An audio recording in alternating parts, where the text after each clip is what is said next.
नमस्कार मॅडम. कोण आपण? आता परत ओळख सांगायला लावू नका. ओळख विसरला काय?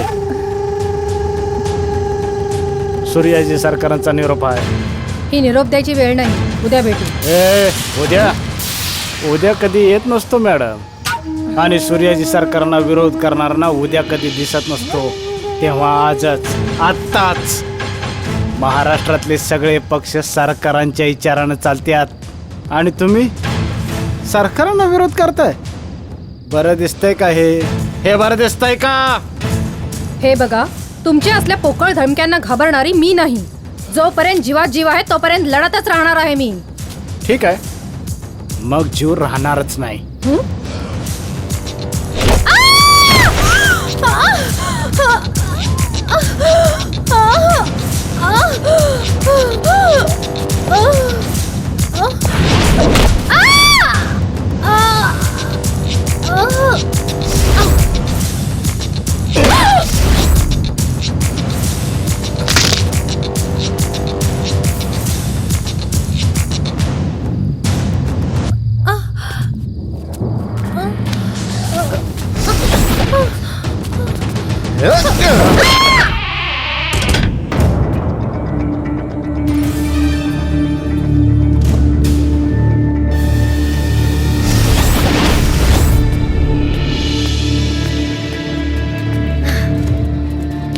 विद्या मॅडमला मारणारे डोमदादा, अजय, सलीम आणि रॉकी आहेत. निक्या, तू मॅडमला सांभाळ. चला ग.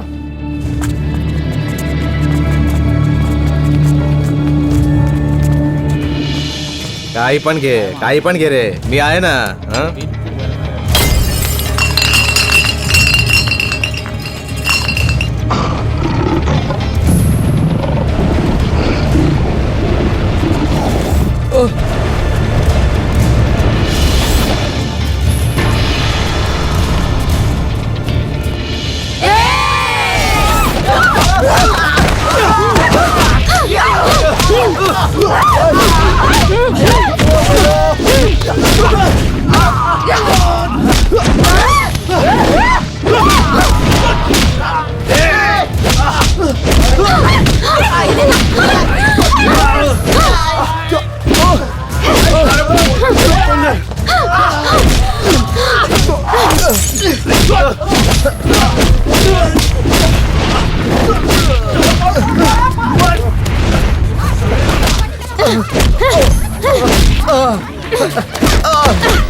सोड तिला. काय करते तू? सोड तिला. चल सोड तिला. अरे सोडवा तिला. ए इन्स्पेक्टर, तुला माहित आहे ना मी कोणाचा मुलगा आहे ते? 1000 वेळा वॉर्निंग देऊन पण तुम्ही ऐकत नाही. गुंडागर्दी, मारामारी किती सहन करायच्या आम्ही? या मंत्र्या संत्र्यांच्या भ्रष्टाचारी राजकारणाने आमचे हात बांधले जातात. नाहीतर कायद्याने एका सुतासारखा सरळ केला असता.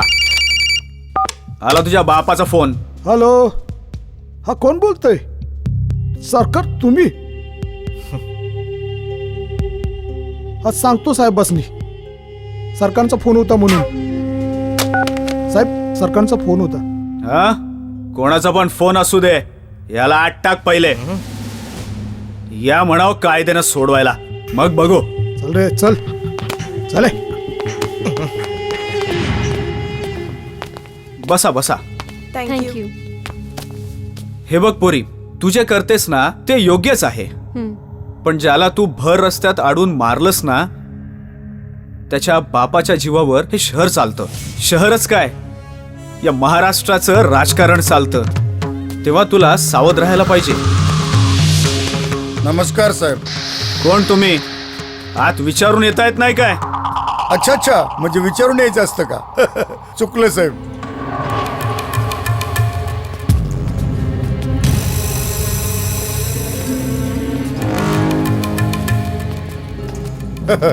येऊ का साहेब? या आले सूर्याजीचे चमचे. हे आमचे वकील. हा अजय भोसलेचा जामीन. त्याला कायद्याने सोडवायला आलोय. दादा भवानी. हवलदार, हॅलो साहेब. नमस्कार साहेब. ही घ्या कागदपत्र आणि सोडा त्याला. चला.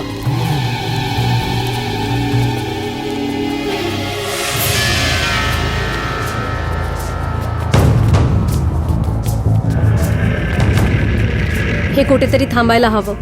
हे बघ भवानी, हे सगळं थांबू शकल्या असत्या फक्त विद्या काळे. ते कसं काय? जर त्यांचंच पॅनल निवडून आलं असतं तर.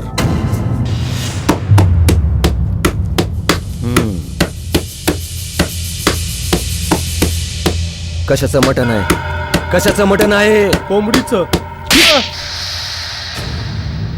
विचारले तुला? विचारलं होतं तुला? विचारल्याशिवाय कोणी बी बोलायचं नाही. कशाचं मटण आहे? कशाचं मटण आहे?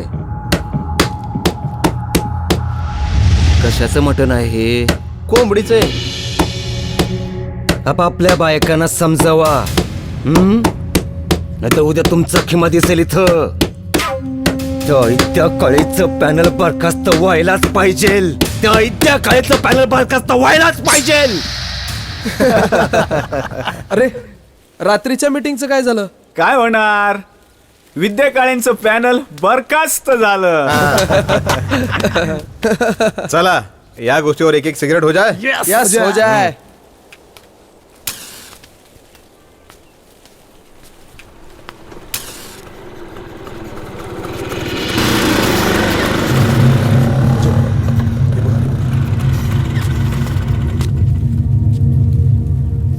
आता कलर करा.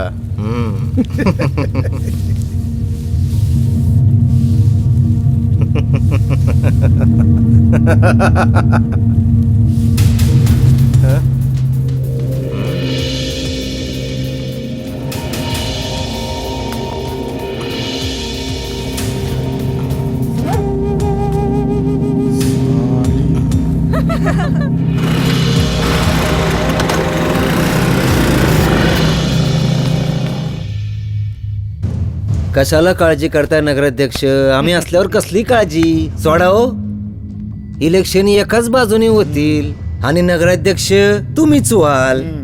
नाही हो सरकार, पण त्या भवानीमुळे काळजी वाटते हो. सरकारच्या जबानीवर विश्वास आहे ना तुमचा? अहो महाराष्ट्राचा मुख्यमंत्री आमचं सरकार निवडते. ही तर साधं नगराध्यक्ष आहे. बरं येऊ आता. या तुम्ही या. या वामन्या, काय करायचं? काय करायचं म्हणजे तिला आपल्या पार्टीत घ्यायचं.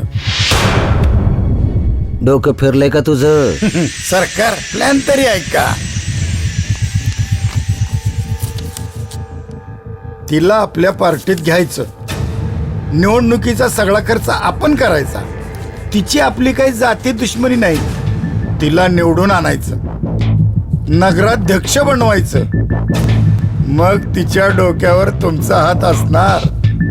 पाहिजे तसं राजकारण करून घ्या. अहो तुम्ही किंग मेकर असणार. King maker. वाघर पण शाबूत आणि ससा पण जुळीत. ते ऐकल. ऐकणार की? ती ऐकणार नाही. अहो या वामण्याची कमाल बघा. अशी काही चतुराई करून दाखवतो की सावज आपोआप जाळ्यातच आलं पाहिजे.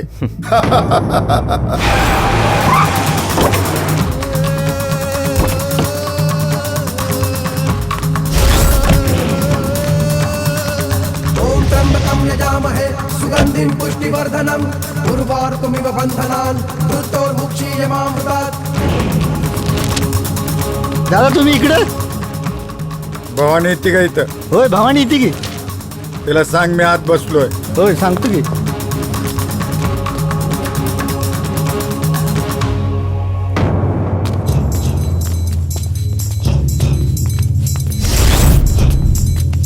वामनदादा आलेत आज तुमच्याशी मीटिंग करायला.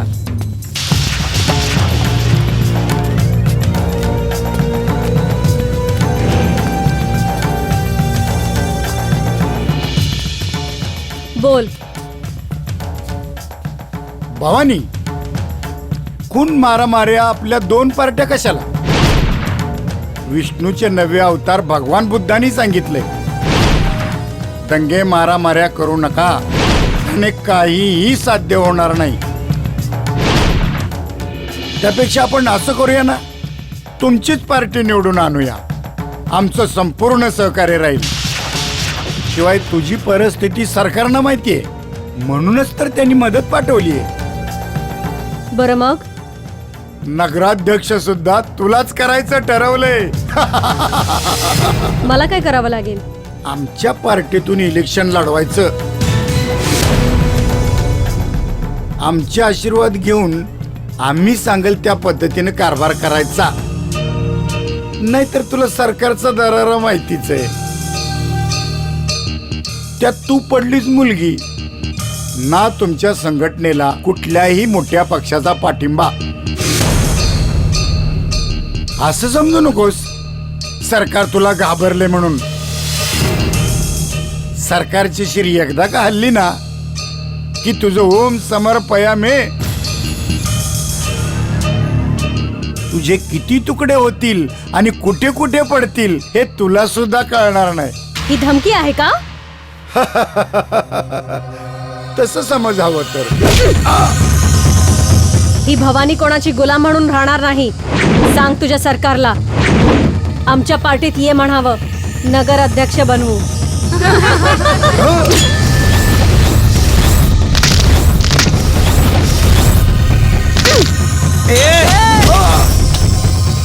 सांग तुझ्या सरकारला ही लोकशाही आहे, लोकशाही. लोकांच्या मतानेच निवडणूक होणार.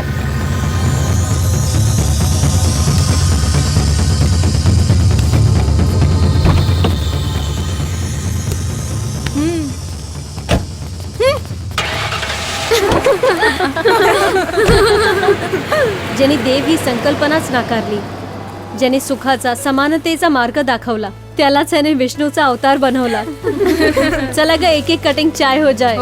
चला.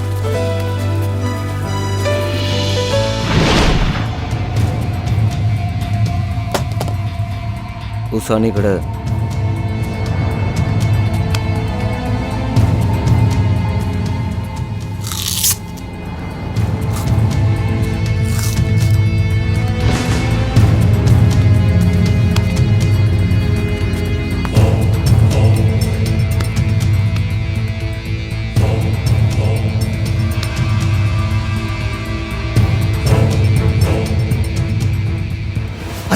तुकडे तुकडे करा, त्यांचे तुकडे करा, खांडोळ्या खांडोळ्या करा, तुकडे झाले पाहिजे त्यांचे. कळलं का नाही?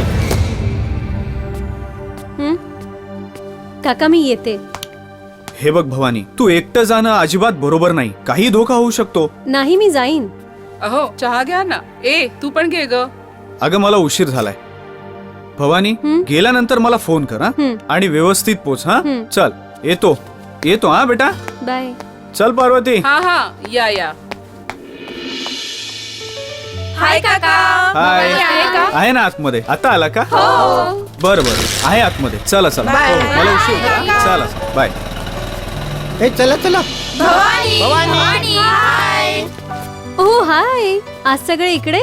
आम्ही काय सकाळी सकाळी जिम्मा फुगडी खेळायला नाही आलो इकडे. सांगा गो. तू चुप रे निखिल. भवानी लवकर आटप, आपल्याला निघायचंय. पण कुठे? जास्त प्रश्न विचारू नको. चल लवकर, वेळ होतोय. नाही ग, आईचा फोन आलेला, घरी जावं लागेल मला. चल बंडल मारू नको. भवानी असं काय करतेस? वहिनी तुम्ही तरी सांगा ना हिला. अगं खरंच तिच्या आईचा फोन आला होता, तिला जावं लागेल. सगळ्या प्लॅनचा सत्यानाश झाला. कसला प्लॅन? आता कसला प्लॅन? काय कसला प्लॅन? आता तूच नाही म्हटल्यावर काय सांगणार? अगं आज आपण पिकनिकला जायचं ठरवलं होतं, म्हणूनच तुला घ्यायला आलो होतो. नाही ग, खरंच मला जावं लागेल. हा आहे ना, तुम्ही एन्जॉय करा. आता तूच नाही म्हटल्यावर मी कसं एन्जॉय करणार? नाही म्हणजे आम्ही कसा एन्जॉय करणार ना. भवानी, तू असली असती तर पिकनिकला किती मजा आली असती. तुम्हाला ना मी आमची गंमत सांगतो. एकदा ना शाळेमध्ये आम्ही लहान असताना ना लहानपणी आमची पिकनिक गेली होती. तेव्हा ना जत्रेत आम्ही गेलो तो पिकनिकला. खूप मोठी जत्रा भरली होती. मग काय झालं, वादळ सुरू झालं, वारं आलं, धुकं पसरलं, समोरचं काही दिसत नव्हतं. आणि मग अशा अवस्थेत माझा हात सुटला आणि अचानक मी हरवलो. पण मी बितरलो नाही, मी घाबरलो नाही. मग अचानक माझ्या समोर आला वाघ. पकडला त्याच्या शेपटाला, गरगर गरगर फिरवलं, दिला फेकून. मग अचानक मला दिसला हत्ती. पकडला त्याच्या शेपटाला, गरगर गरगर फिरवलं, दिलं फेकून. आहे ना. अरे अरे मग काय झालं? मग काय, त्या जत्रेतल्या खेळणीवाल्यानं मला खूप चोपला. असू नको, चल ना. तरी पण आम्ही जातो पिकनिकला भवानी. भवानी पण माझ्या घरून ना मुरंबाणी चटणी आणायला विसरू नको. हा, नक्की आणेन. मग bye bye. Hello, take care, bye bye. चला चला, बघताय का, चल. चल वहिनी, मी पण निघते, खूप उशीर झालाय. चल, ओके, बाय. बाय.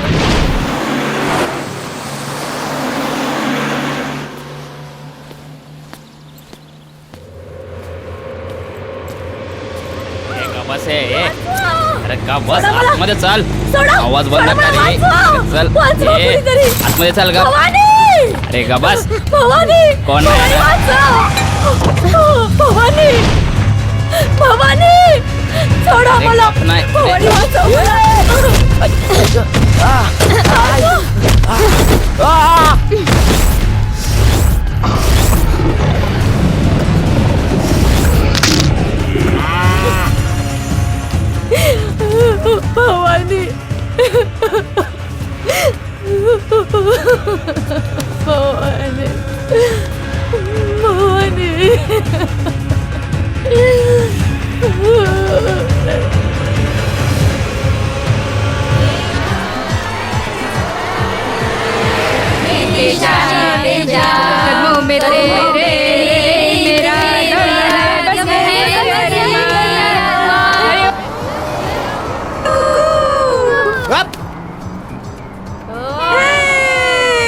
क्या काय रे, आज असा शांत का भवानी नाही म्हणून?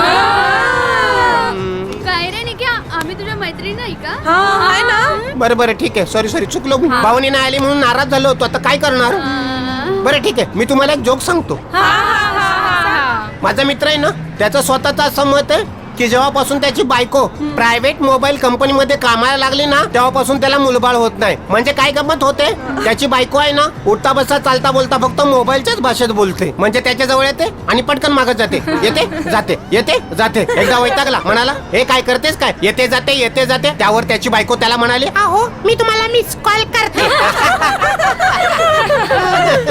फुकट मिळालेले उंदीर खायला सापाचं काय जातं, वावा म्हणून.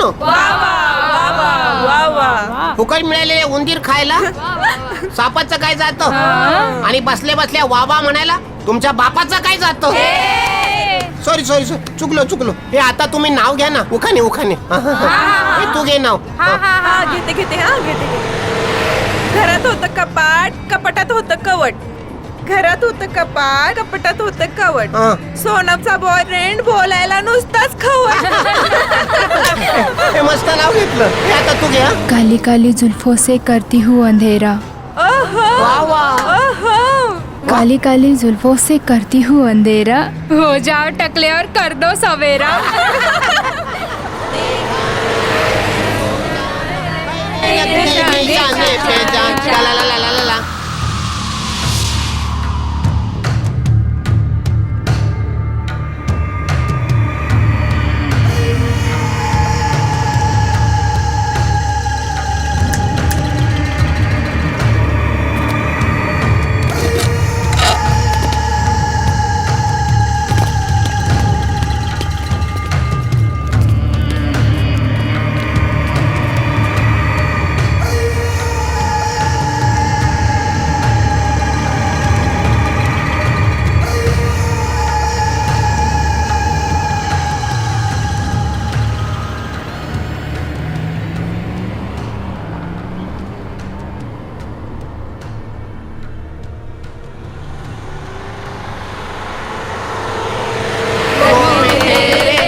आई ग आई.